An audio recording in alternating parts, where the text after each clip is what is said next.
Do poço ao palácio. Do poço ao palácio. Nós vamos fazer uma análise de isolamento familiar, isolamento social, e como é que ele pode ser usado por Deus para que Deus cumpra o seu propósito na vida das pessoas dentro do seu projeto de reino.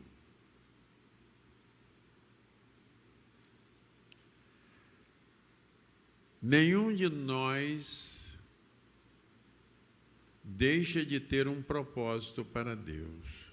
Cada um tem um propósito para Deus. Quando nós nascemos, Deus já tem um propósito para nós. Deus já tem uma missão para nós cumprirmos. Cada um da sua maneira. Ninguém é mais importante do que o outro. Quando o Senhor distribuiu 3 tipos de talentos, com capacidades diferentes, Deus não disse àquele que tinha 5 que ele era melhor do que aquele que tinha 3. Ele só disse que tinham capacidades diferentes. Então, aquilo que Deus nos dá para que Ele seja exaltado no propósito que Ele tem para a nossa vida, deve ser exponenciado de tal maneira que eu cumpra o propósito de Deus que Deus tem para a minha vida. Deus, quando Ele se revelou a Abraão em Ur dos Caldeus, na Mesopotâmia, Deus tinha um propósito de formar a nação de Israel, ao qual viria o nosso Salvador, o Senhor Jesus Cristo. Deus se revela a Abraão e disse: olha, vai deixar a tua terra, a tua parentela, e tu vais para uma terra que é promessa para você herdar. Mas mal sabia ele que para herdar aquela terra, eles teriam que conquistá-la e levariam séculos. Séculos para Deus fazer a sua vontade. Tem gente que acha que o propósito de Deus, ele chega na igreja, ele se realiza em 1 mês, 1 ano, 2 anos. Eu estou aqui há 46 anos trabalhando no propósito de Deus e tem muita coisa para fazer. E enquanto Deus me der saúde e vida, eu vou continuar no propósito que Deus tem me dado. E tem muita coisa para fazer. Então, às vezes, a gente tem uma ideia errônea, porque Deus, às vezes, começa em nós, mas continua o propósito de Deus em outra pessoa. Depois vai para outra pessoa. Depois vai para outra pessoa. Assim foi na casa de Abraão. Começou com Abraão. Abraão saiu de Ur dos Caldeus, foi para Harã, para depois ele seguir dentro do objetivo. Aí ele não tinha filhos. Teve o primeiro filho com a concubina de Sara, com a empregada de Sara, não é? Agar teve Ismael. Ismael foi pai dos ismaelitas. Depois teve o segundo filho, que foi o filho da promessa, Isaque. Teve o terceiro e teve o quarto filho, que foi filho de Quetura, que formou os midianitas. Isso tudo tem a ver, eu estou explicando, mas tem a ver, você lá na frente vai entender. Tá? Por isso que essa mensagem é longa. Então tem tudo uma história. Aí veio Isaque. Isaque tinha um filho preferido. O problema na família começa, às vezes, não é na nossa família, mas começa lá atrás, dos avós, que tem filho queridinho e filho rejeitadinho. A fulaninha caçulinha do papai.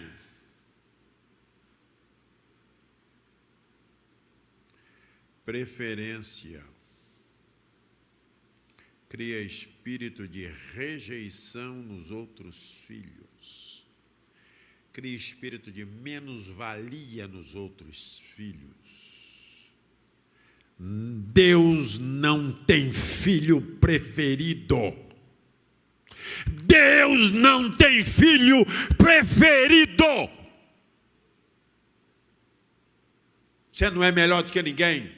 Eu sou pastor, eu sou preferido de Deus. Preferido coisa nenhuma. Deus ama a todos de maneira igual. Deus não tem preferência. Tem escolhidos para a realização do seu propósito e da missão que Ele tem para a minha vida. E por isso Ele me guarda. Porque Deus tem uma missão, tem um propósito.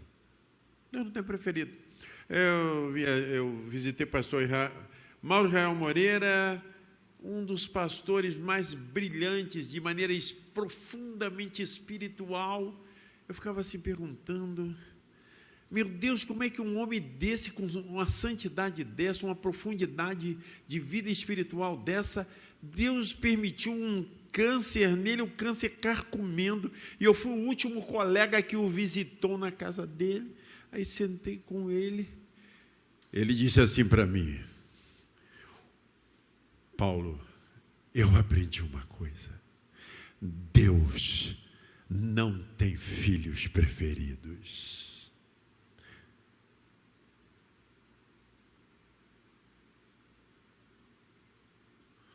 Olhei assim e aprendi com aquela lição. E o problema que era lá na casa de Isaac passou para a casa de Jacó. Só que na casa de Jacó, Deus tinha um propósito especial com alguém. A providência divina estava locada em cima de uma pessoa daquela família. O que era? Jacó nos diz a palavra de Deus que ele teve filha com Raquel, com Leia e com as concubinas, não é? Aí nós vemos aí aquela família com 12 filhos.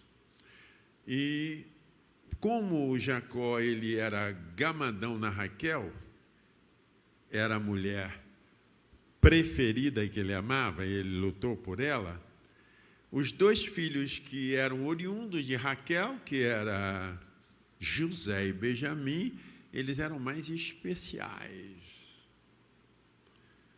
Eles eram especiais. E o pior é que tinha um mais especial ainda.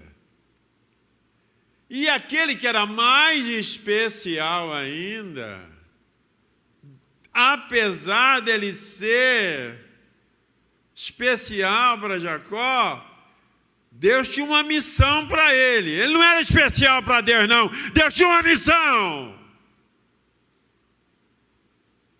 Um propósito.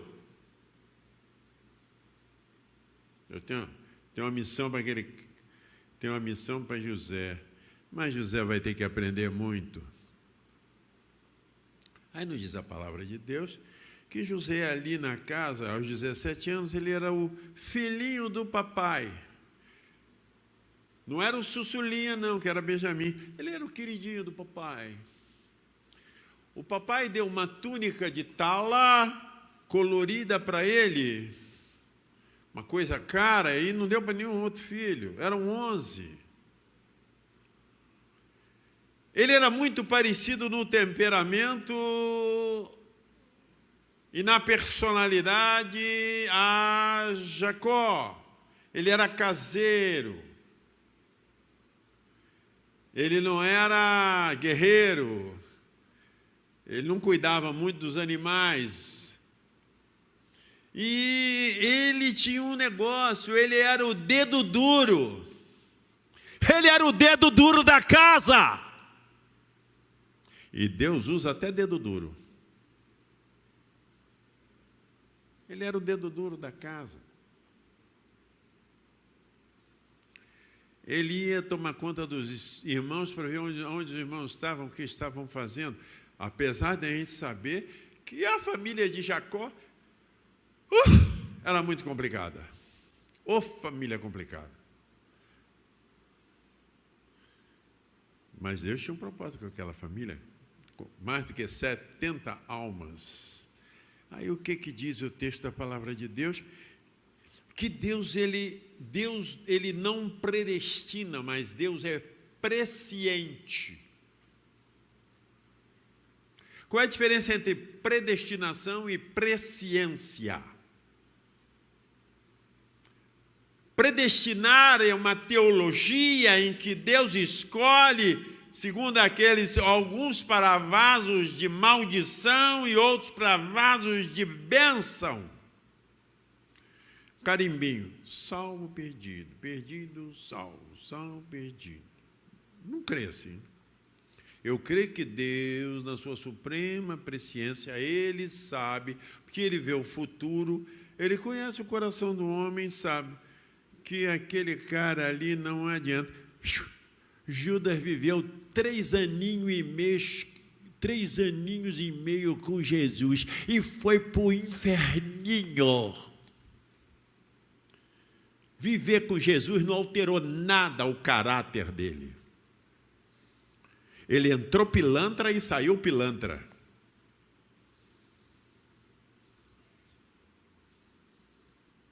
Ele entrou ladrão e saiu ladrão. Ele entrou traíra e saiu traíra. Conviver com a pessoa de Jesus e o cara não se converter. E ele não foi para o inferno porque ele suicidou, não. A minha teologia, ele diz que ele foi para o inferno porque ele nunca foi convertido.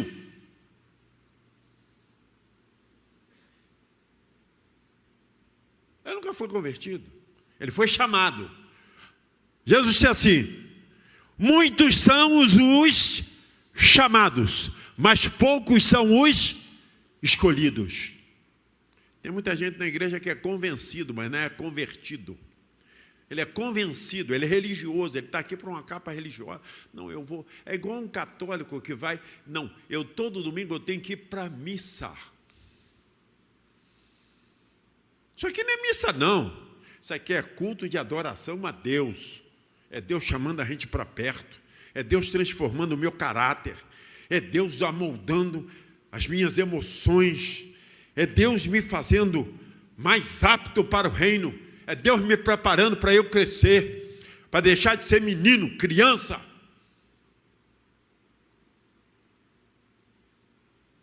Jacó convivia com os filhos e tinha um filho chamado José. Deus tinha uma missão especial para ele. Não é que ele era melhor do que todo mundo, não.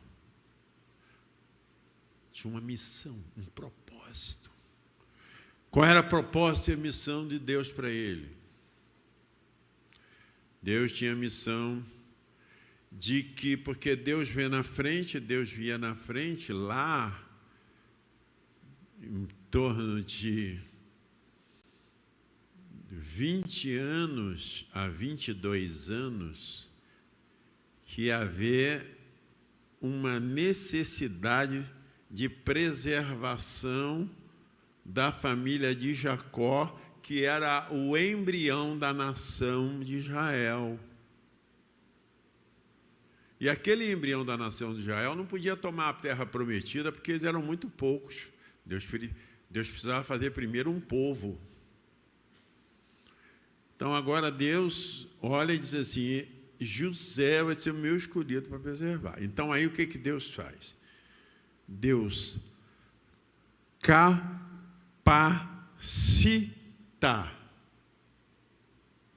Deus capacita de duas maneiras. Deus capacita quando, no nosso código genético chamado DNA, quando estou nascendo, tenho o meu código genético, eu tenho uma capacitação dada por Deus no meu DNA. Eu ontem estava me lembrando com a minha esposa da capacitação que Deus deu ao meu pai. Eu acho engraçado que de vez em quando a gente olha para trás, né? Aí eu olhava o meu pai. O meu pai, ele tinha o primário, mas ele era um empreendedor. O meu pai fazia negócio, ele só sabia fazer as 4 operações e prova dos 9, mas fazia negócio, entendia de mercado de capitais, um camarada com primário, entendendo do mercado de capitais, ganhava dinheiro no mercado de capitais, como muito burro velho, nunca ganhou, sabia negociar com cereais, sabia fazer negócio de toda a ordem. Outro dia um amigo meu viajou com um empresário, ele veio de Goiás para cá, e o empresário, Goiás não, Mato Grosso, e o empresário no jatinho dele não sabia nem usar o telefone celular. Nem sabia usar o telefone celular. E ele disse para ele assim, olha lá para baixo. Aí ele olhava, essa terra é minha. Daqui a meia hora ele falava assim, olha lá para baixo. Aí o meu amigo olhava e ele disse, essa terra é minha. Aí ele dizia assim, olha lá para baixo. Aí ele olhava, essa terra é minha. Eu disse, o senhor é dono de tudo aqui? E eu não sei nem fazer conta de 2 mais 2.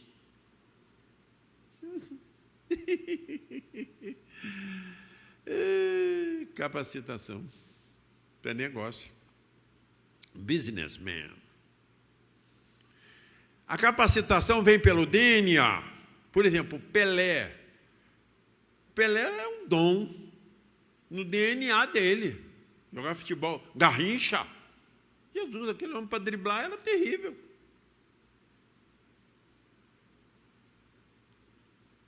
DNA. Às vezes na igreja a gente tem um músico, aí a gente pergunta, você toca muito, rapaz? Você já teve alguma escola de música? Nunca fui, toco de ouvido. DNA. Está lá impregnado aquilo nele. Dom espiritual. Então, José tinha 2 coisas. Ele tinha uma capacitação no DNA extraordinária que ainda não havia sido aflorada. Ele tinha um dom de discernimento, de interpretação. O dom de discernimento, de interpretação de sonhos. Dom sobrenatural que Deus dava para ele como revelação. Naquele tempo era necessário isso. Hoje nem tanto.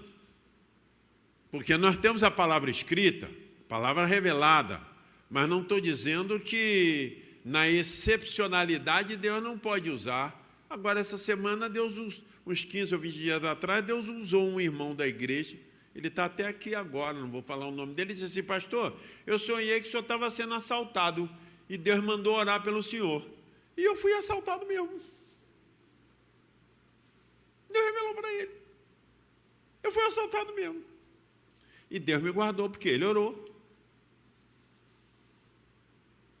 Pode acontecer excepcionalidades. Deus é Deus. A grande revelação de Deus é a palavra. Mas não quer dizer que Deus não vai fazer a revelação. Não. É que isso? Agora tu quer mandar em Deus? Ser é mais soberano do que Ele? Ele pode. Deus é Deus, Ele faz o que Ele quiser.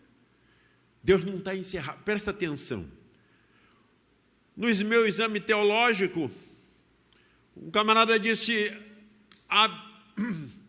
a Bíblia é a palavra de Deus? Eu disse, é a palavra de Deus? Não, a Bíblia contém a palavra de Deus. Aí o camarada ficou escandalizado. Por quê? Porque Deus é mais do que a Bíblia.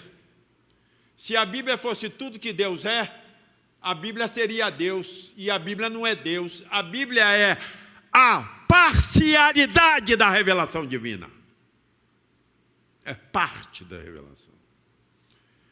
Em parte conhecemos, E em parte não conhecemos. Vamos conhecer os mistérios de Deus lá na eternidade.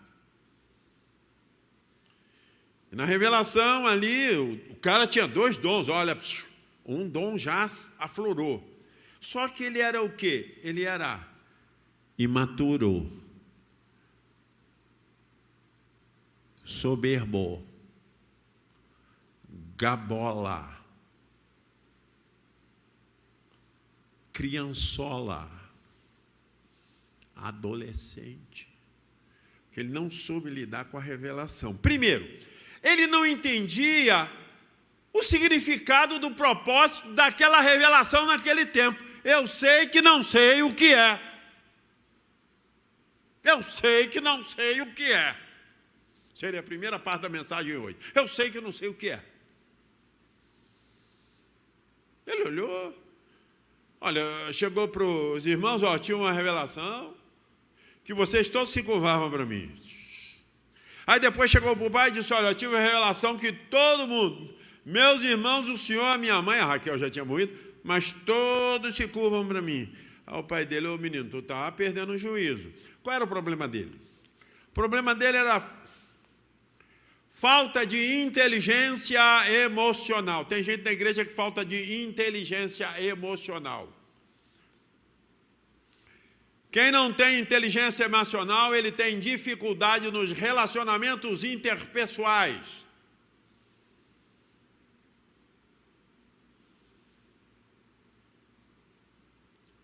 E ele não tinha, nessa época, o problema dele era a falta de inteligência emocional, tinha que amadurecer.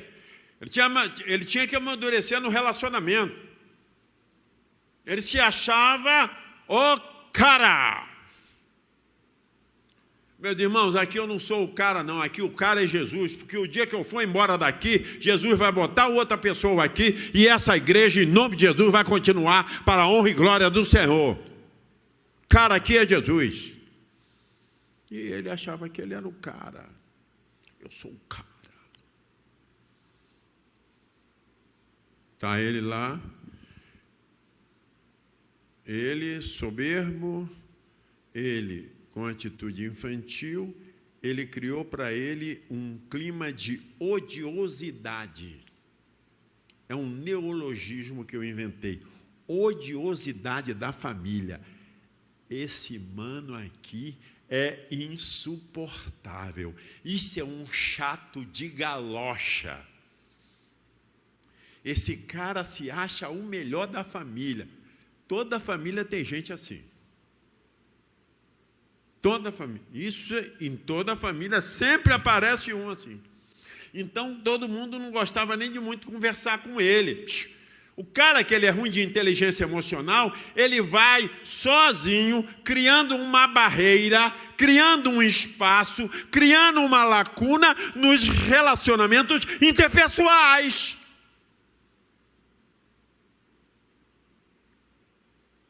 Ele não sabe ouvir. Ele não sabe respeitar a opinião do outro.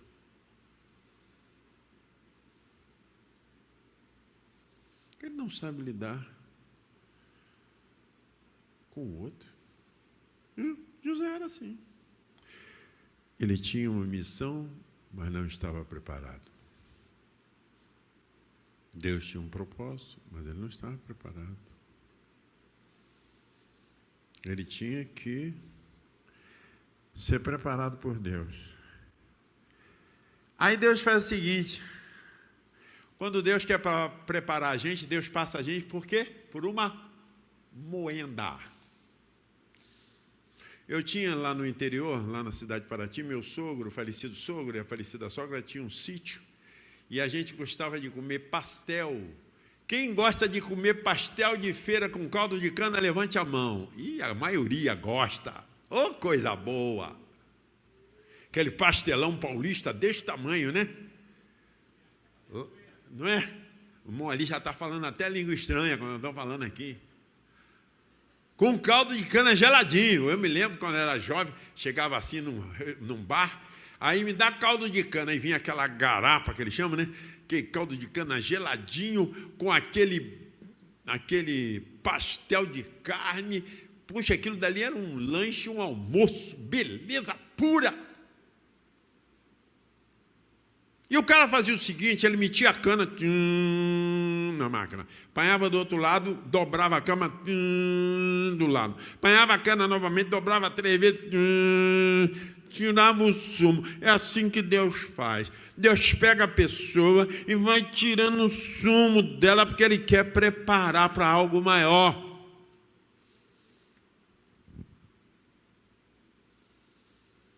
Esse isolamento aí, a gente às vezes está passando por isso, né? Estamos em dificuldade econômica, Deus está tirando o sumo.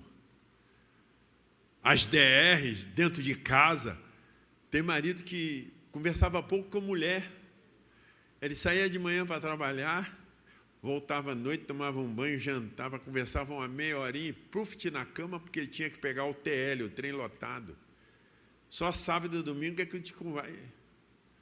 E sexo só sexta-feira, se não trabalhar sábado, porque senão nem dá também. E tão cansado que o cara está. Pastor, o senhor fala essas coisas, meu filho. Você é bobo. Isso é da vida. Isso é bobo. Isso é verdade. Ou tu acha que um cara que pega um TL daquele vai ficar com saúde? Cara, só pode mesmo final de semana. Normal, luta da vida. Então Deus tira o sumo do cabeça. Deus começou a trabalhar na vida de José. O que Ele criou? Deus disse assim, José, você vai ter que aprender muito para eu cumprir o meu propósito na tua vida. Nada acontece sem permissão de Deus. Repita comigo, nada acontece sem permissão de Deus. Você acha que essa pandemia aí Deus não permitiu? Ele não mandou. Eu vi um artigo de um irmão da nossa igreja, botou dizendo que Deus botou essa pandemia para castigar a sua igreja. Isso é heresia. Você não precisa fazer isso para castigar a igreja. Isso é heresia. Mas que Deus sabia, sabia. Deus não sabia que iam ter 7 anos de vacas magras? Sabia. Ele é presciente. Então, Deus, deixa eu resolver o problema aqui. Aí pegou o José. O José criou a animosidade. Agora os irmãos disseram, agora está vindo ele lá atrás da gente, aquele dedo duro fiscalizar a gente. Chegou a hora da gente resolver essa parada. Tem esse aqui, essa cisterna vazia, vamos jogar ele aqui, vamos matar, Mas aí Rubem, não vamos fazer isso, era o mais velho, até que Rubem naquela atitude ali, o Rubem era um tremendo mau caráter, né? Pastor, o Rubem era mau caráter, vê lá na Bíblia, ele era um pornográfico, teve caso com a concubina do pai dele, era um pilantra, não respeitou nem a moral do pai. Mas nessa hora o cara acordou. Às vezes a pessoa tem um defeito na vida, mas parece que no momento da vida ele acorda, eu tenho que mudar meu caráter.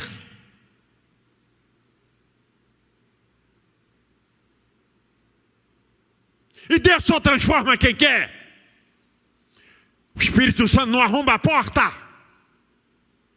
Não existe oração nessa igreja que modifique ninguém se a pessoa não quiser. Eu posso chegar aqui, botar meu joelho no chão, uma pessoa pode botar a mão na minha cabeça. Se eu não quiser mudar, não há oração que me mude. Ah, pastor, que pecado o senhor está falando? Então por que não mudou Jesus, não mudou Judas? Me diz aí na Bíblia. Me diz na Bíblia. Eu tenho que querer. O reino de Deus é possuído pela força. Para com esse papo furado. Eu tenho que querer, Senhor, eu não tenho força. Senhor, a força não está no meu braço. Senhor, ora, irmão, ora por mim. Mas eu tenho que querer, eu tenho que buscar. Clama a mim, responder-te-ei, anunciar-te-ei coisas grandes e que não o sabe. Eu tenho que clamar, eu tenho que buscar. Senão eu vou ficar com o problema. E Rubem deu uma mudada de vida. Agora ele diz, não, vamos preservar a filha do nosso irmão. Mudou. Oh, meu irmão, é isso que Deus quer. Deus quer que a gente mude. Quem concorde comigo, não só as palmas ao Senhor. Deus quer que a gente mude. Que eu mude, que você mude para melhor. Deus quer que a gente mude. Deus dá oportunidade para a gente mudar. Mudar a história da nossa vida. Mudar a história da nossa família. Aí lá estava o José. E José agora passa pela primeira moenda, que é isolamento na cova. Nesse momento nós estamos também isolados na casa da gente. Convivendo com a esposa, convivendo com os filhos. Às vezes dando para conviver com o neto, às vezes não pode conviver com o neto. Não é essa Covid aí, parente da gente pega a Covid, a gente não pode chegar perto. Então, a pessoa fica isolada, e nesse isolamento, a gente tem que aproveitar o isolamento para crescer. Crise é oportunidade para crescimento. A gente tem que sair dessa crise melhor espiritualmente, melhor biblicamente, melhor de oração, melhor de jejum, melhor na área financeira, planejamento familiar, melhor nos relacionamentos interpessoais na nossa família, na nossa casa. Tem que sair melhor. Quando acabar essa crise, ser uma igreja melhor. O diabo está doido para destruir a igreja, mas em nome de Jesus, Jesus disse, e as portas do inferno não prevalecerão contra a minha igreja. A igreja, uma parte está aqui, outra parte está em casa. Está todo mundo ligado. Não é? José agora, meus irmãos, ele começa a passar a primeira moeda.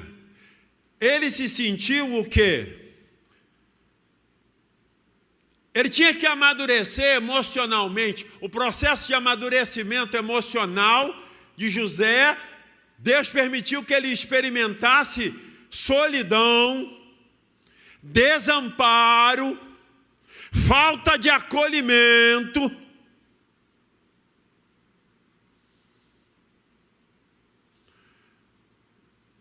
Um pastor que prega na nossa igreja aqui, não vou falar o nome dele, mas essa história já é conhecida. Ele errou com a esposa, aí foi disciplinado pela igreja. Eu aconselhei, eu ajudei, eu e pastor Cláudio Duarte. Hoje ele é uma bênção, vive muito bem com a esposa. O pastor Cláudio Duarte ajudou a ele. Às vezes ele estava na casa do pastor Cláudio Duarte, o pastor Cláudio Duarte pegava um dinheiro assim na hora do almoço, aí toma isso aqui para você almoçar, a mesa posta. Aí ele perguntava ao pastor Cláudio, mas eu não vou comer essa comida? Não, você não é merecedor de comer com a minha família, porque você não valorizou a sua família. Você não é merecedor de comer com a minha... Meu irmão, tem hora que as pessoas só melhoram com um tratamento de choque.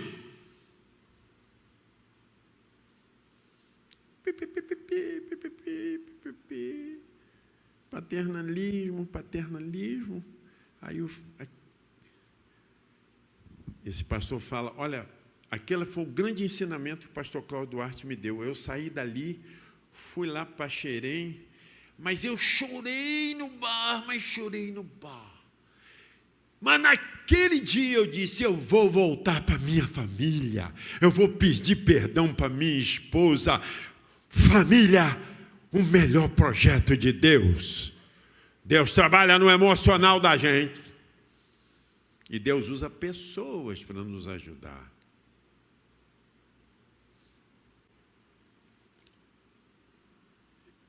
ele teve que, para amadurecer emocionalmente, sentir-se desprestigiado, sem acolhimento, processo de solidão, e ele foi vendido lá para as caravanas dos midianitas, não é? Ou amalequitas, como eles dizem aí. Tem um texto, um diz uma coisa, outro diz outra, mas tem a mesma origem lá na família de Abraão, não é? Ismaelitas e midianitas. Ismaelitas e midianitas.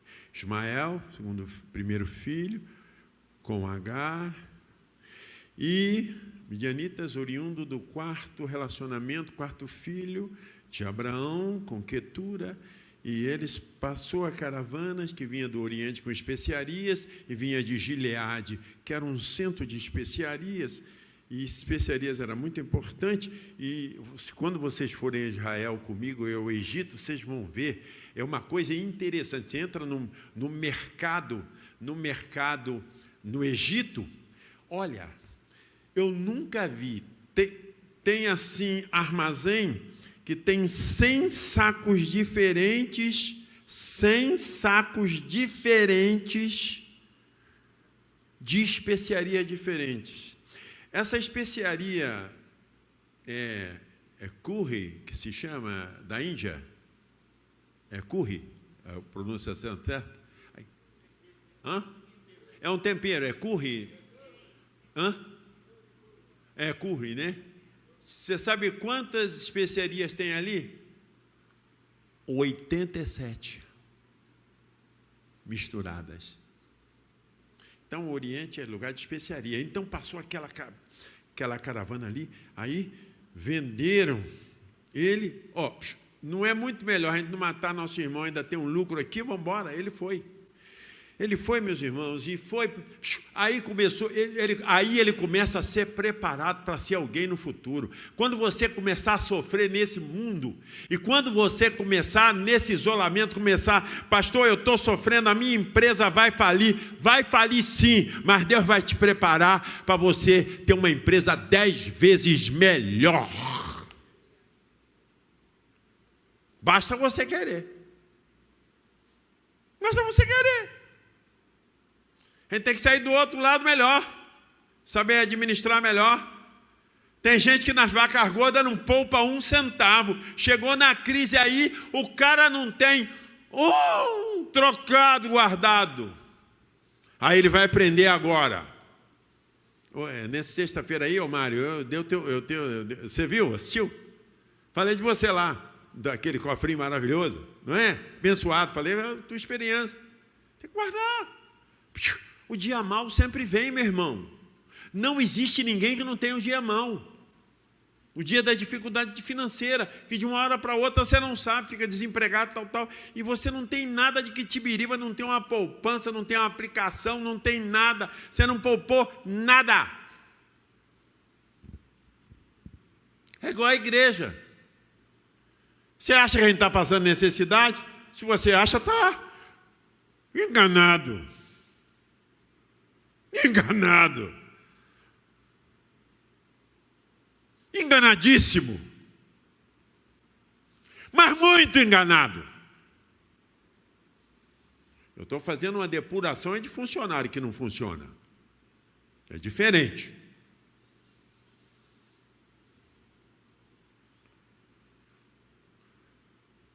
Deus tem que dar a gente capacidade para se preparar para o dia difícil. Tem um colega de ministério aí que ele não sabe nem o que eles vão comer. Não fez nada. Não economizou nada. Não investiu em nada. Esses preletores evangelistas que andam por aí, só eu e o pastor Silas estamos ajudando a 20.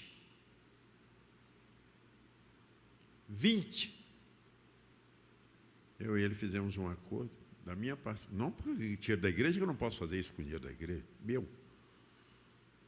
20. O que ganha, gasta. Ganhou, sapato novo. Melhorei, carrão. Meu irmão, O patrimônio que eu tenho, não posso falar aqui. Eu podia andar com um carrão aí. Vocês sabem por que eu não ando com um carro com motorista? Eu poderia. Eu tenho condições de andar com um carro com motorista. Só que eu troquei. Gastar 12 mil com um carro com motorista para gastar 2 mil de Uber. Pago por mim, Uber. Qual é melhor? Gastar 12 mil ou 2 mil? Porque eu sei que amanhã eu posso precisar. Então a gente tem que estar sintonizado. Então, nessa pandemia que está aí, a gente aprendeu. Muita gente vai aprender e vai começar a trafegar na área financeira de maneira diferente.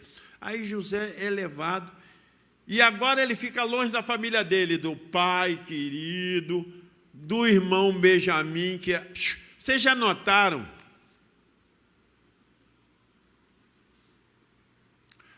que José não estava nem aí para Jacó? Quem era a pessoa importante para José naquela família? Quem era a pessoa? Vocês sabem, digam aí, quem era? Benjamim. Ele queria ver quem? Benjamim. Ele falou assim: me traga meu pai Jacó. Vocês estão presos para trazer papai. O papai que tratava ele como um debilóide, como um infantilóide, emocional, ele nem se lembrou. Ele se lembrou de quem? Do seu irmão, que era irmão inteiro. Os outros eram meio-irmãos, filhos de Jacó com outras. Agora ele se lembrou de quem? De Benjamim, que tinham idade, que talvez brincassem juntos, eram companheiros. E meus irmãos, nos dizem o ápice dessa história relacional. Por isso que esse sermão tem que demorar umas 3 horas. Vou à noite entrar, continuar ele. Porque tem muita matéria em cima desse sermão. O ápice relacional estava ligado entre aqueles 2 irmãos. A afetividade da vida dele, familiar, estava toda centrada, não era no pai Jacó, era em Benjamim.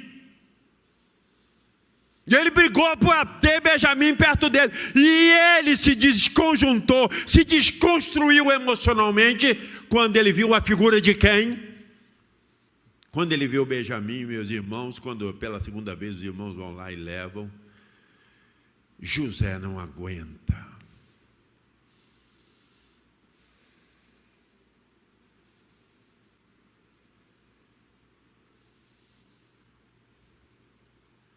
Ele ficou, vamos fazer uma continha aqui, meus irmãos, o isolamento dele. Nós estamos isolados desde março, e a gente já está aí, chutando até o balde.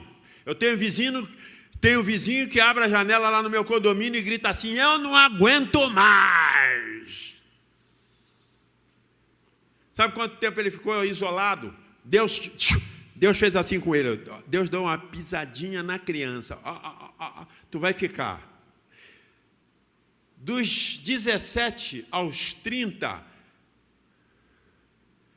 prosperando na casa de Potifar, sendo injustiçado, colocado na prisão, administrando coisa dos pesos, e ele chega aos 30. Só aos 30 ele vai chegar perto de Faraó.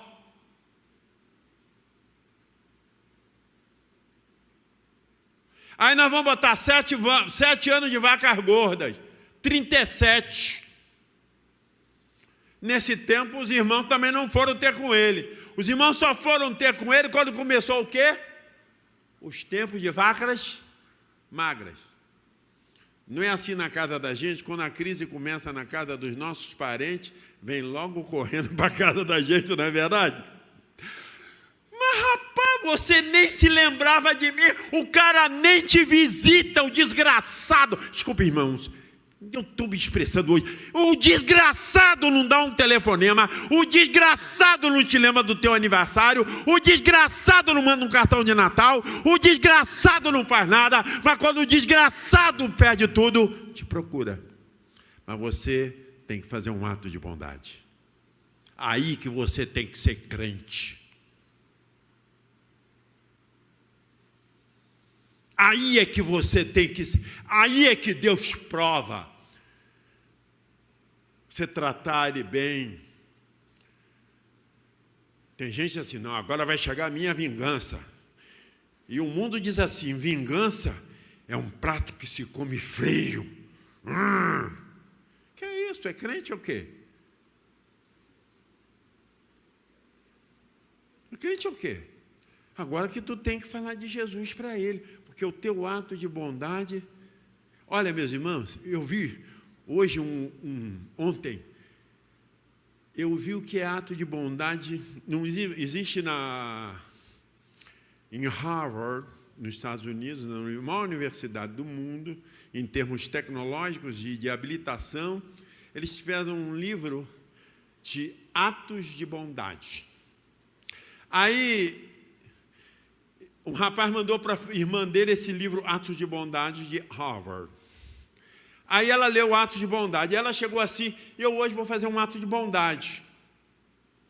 Chegou num, como é que chama? Pedágio, disse, eu vou pagar o pedágio do cara que vem atrás.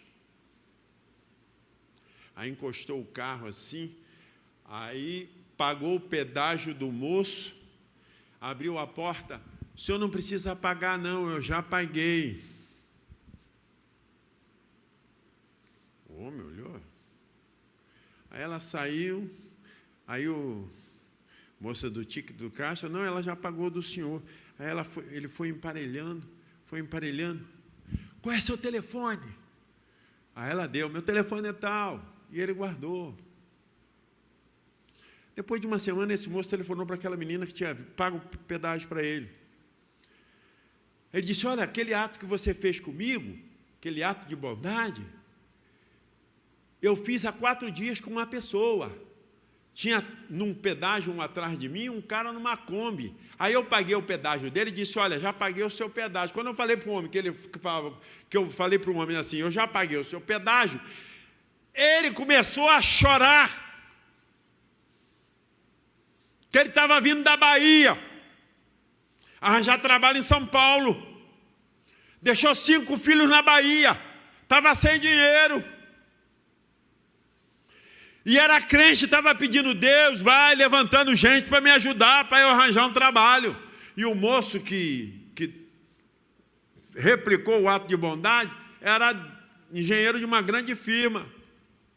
Deu o telefone para ele. Aí telefonou para ele. Depois o rapaz disse, olha, eu não tenho nada. Eu vim aqui da Bahia. O que você faz? Sou mestre de obra. Já está empregado da minha empresa aqui que eu trabalho. Vamos dar uma salva de palmas? Atos de bondade. Aquele parente teu que só vai te procurar na hora que precisa, que o negócio está apertado, é a hora de você fazer um ato de bondade. Fazer um ato de bondade. É isso. É isso que pede. Então vamos voltar, José. Por isso que esse sermão é longo. E vai continuar à noite, hein? Vou falar dos meandros da liderança de José, as aptidões dele que vocês nunca viram falar. Tudo dentro da Bíblia. Aí José, ele fica 13 anos para estar com o faraó. Repita comigo. Deus só responde aos nossos atos de bondade quando Ele quer, porque Ele sabe o momento próprio. José tinha sido injustiçado, lambada de Deus em cima dele. Mas aí ele foi o quê? Quando ele foi injustiçado, o que Deus estava trabalhando na vida de José? Repita comigo, fortalecimento de caráter. Repita, fortalecimento de caráter. Mais uma vez, fortalecimento de caráter. Quando uma pessoa quiser se seduzir com dinheiro para você fazer uma coisa errada e você diz não, você está o quê? Fortalecendo o seu caráter. Quando José disse não à mulher de Potifar, ele estava fortalecendo o seu caráter. Então Deus estava trabalhando o caráter. Tem 3 coisas fundamentais num líder. 3 Cs. C de carro. Repita comigo. Caráter, competência, compartilhamento. Novamente. Caráter, competência, compartilhamento. O que quer dizer isso? Caráter é a mais importante. O cara pode ser competente, o camarada pode ter o dom do compartilhamento. O pastor que explica o que é dom de compartilhamento. É uma pessoa que sabe trabalhar em equipe. Ela é harmoniosa. Então chama-se compartilhamento. Ela sabe trabalhar em equipe. Igreja tem que saber trabalhar em equipe. Mas se o cara tiver competência e compartilhamento, mas não tiver caráter, arruinou tudo. Estragou tudo. Então Deus sabe disso. Então Deus começou a fortalecer o quê? Começou a fortalecer a musculatura do caráter dele. Para que quando ele tivesse uma posição poderosa, ele não fosse ceder. Aí agora, ele está na prisão, aí tem a figura do copeiro e do padeiro. Os dois tiveram os sonhos diferentes. Um cacho de uva espreme e tem o sonho. O outro, um cesto cheio de pães colocados na cabeça e que as aves do céu vieram comer. Como ele tinha discernimento de interpretação de sonhos, ele chegou e disse assim, em 3 dias, falou para o padeiro, para o copeiro, em 3 dias você vai entregar o cálice de vinho, a taça de vinho ao rei, ao faraó. E o meu caso? Em 3 dias você vai ser enforcado. Que coisa triste, né, irmão? Cara, 3 dias vai ser enforcado. E os 3 dias se cumpriram. Era aniversário do faraó, o copeiro voltou para o lugar de antigamente, e o padeiro morreu enforcado.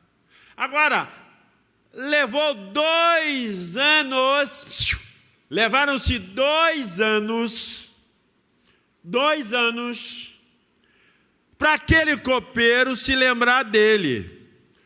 Eu já vi pregador dizer assim, aquele copeiro foi mal agradecido. Ele não foi mal agradecido, não, meu irmão. É porque não foi a ocasião apropriada por Deus para ele agir. Às vezes as coisas demoram porque elas não são ocasiões apropriadas para Deus agir. Por quê? Vamos ver. Vamos fazer uma reflexão.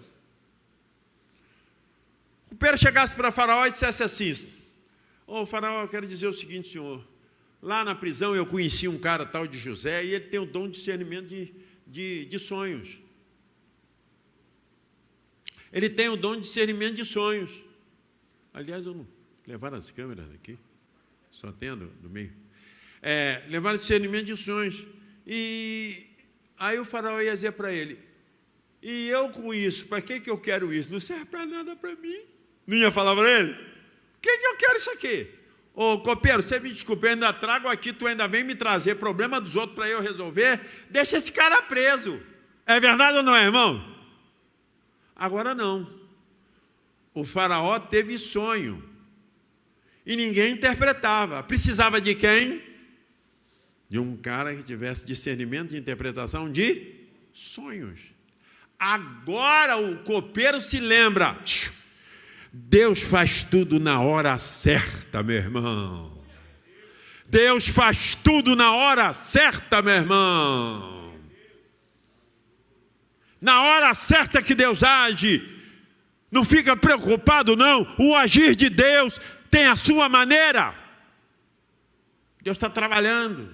Deus está trabalhando. Deus está trabalhando. Deus está trabalhando. Deus está trabalhando. E de uma hora para outra, vem o agir de Deus. Agora o copeiro soube que o faraó estava com aquele problema, ninguém, os mágicos, os magos, ninguém, os pais de santo lá da umbanda deles, lá não resolvia a parada. Agora, ele se lembrou de quem? De José. Olha, eu tenho um cara aí que ele tem o dom de discernimento, de interpretação de sonhos. Faraó, ele vai... Aí chamaram José. Como todo bom israelita, José não gostava de fazer o quê? Barba. Você já viu que todo egípcio, vê foto de egípcio, eles todos são o quê? Bem barbeado. Você vê um cara da ortodoxia farisaica ou dos saduceus, é o quê? Lá em Israel é o quê? Barbudo. Então ele tomou banho, se arrumou, fez a barba e foi estar com o faraó. Hoje à noite eu vou falar sobre competência. Entendeu?